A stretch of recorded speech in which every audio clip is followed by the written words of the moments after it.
বিএনপির স্থায়ী কমিটির সদস্য সালাউদ্দিন আহমেদ বলেছেন, ভারপ্রাপ্ত চেয়ারম্যান তারেক রহমানকে দেশে ফেরানোর পরিবেশ এখনও আমরা তৈরি করতে পারিনি। অনুকূল পরিবেশ হলে শিগগিরই তিনি দেশে ফিরবেন। দুপুরে 15 দিনের লন্ডন সফর থেকে দেশে ফিরে হযরত শাহজালাল আন্তর্জাতিক বিমানবন্দরে সাংবাদিকদের তিনি এসব কথা জানান। এ সফরে তিনি তারেক রহমানের সঙ্গে সাক্ষাৎ করেন। বিএনপির স্থায়ী কমিটির সদস্য বলেন, তারেক রহমান দেশে ফেরানোর পরিবেশ আমরা তৈরি করতে পারিনি। আশা করি অনুকূল পরিবেশ তৈরি হলে তিনি শীঘ্রই দেশে ফিরবেন।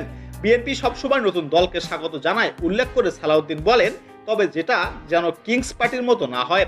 বর্তমানে দেশে যে ফ্যাসিবাদ বিরোধী ঐক্য গড়ে উঠেছে তা বাস্তবায়ন ও গণতান্ত্রিক প্রক্রিয়ার জন্য জাতীয় ঐক্যের ভিত্তিতে দ্রুত নির্বাচন দেওয়া প্রয়োজন।